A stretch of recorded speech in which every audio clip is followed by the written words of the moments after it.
These next encounters I'm going to go over are a little more bizarre and offer much stranger implications. On September 11th, 1976, Dr. Herbert Hopkins, a doctor living in Maine, was studying a UFO incident when he reportedly got a phone call from a man who identified himself as a representative of a New Jersey UFO organization. The man asked if Dr. Hopkins was alone and if they could review research. Dr. Hopkins agreed, and by the time he hung up the phone and turned on the lights outside, Dr. Hopkins claimed the man was somehow already coming up the stairs to his door. Hopkins' description of the man is the most horrifying yet. The man wore a neatly tailored black suit, was bald with no eyebrows or eyelashes, and had smooth, dead white plastic skin like a doll. His lips were ruby red, and his speech was expressionless and monotone as if you were hearing a machine. Question. Oh God.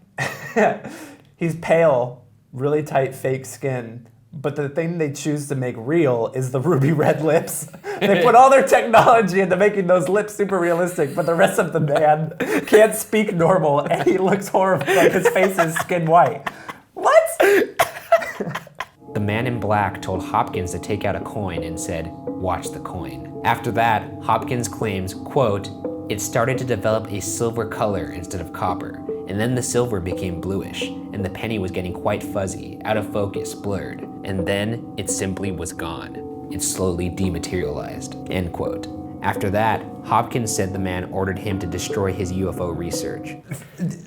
Encounters like this, if they were real, they would not be this interesting. If in the off chance this actually happened, how shitty would that be? If you tell a story, no one's gonna believe you first off, and second off, you're gonna look like a crazy person. This next encounter is with someone you probably know, Dan Aykroyd. Yeah. In January 2002, Dan Aykroyd sold a TV show called Out There to the Sci-Fi Network that would break serious ground on a wide range of topics in the alien media landscape.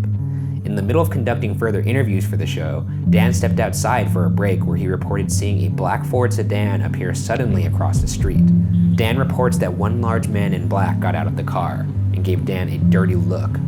Dan said he looked away for a brief second, and when he turned back, the car was gone. 2 hours after the car disappeared, Dan was given bad news from the producers of the show. Dan said, quote, "We were told we were not to continue taping, and the show was canceled, and none of them would air," end quote. Why is it not the government? Why is it some weird alien organization coming after them? If that were to be true, that would mean that the government is in accordance with these aliens already. So the Men in Black could show up at Obama's desk and be like, "Hey, stop looking for aliens, you pesky human."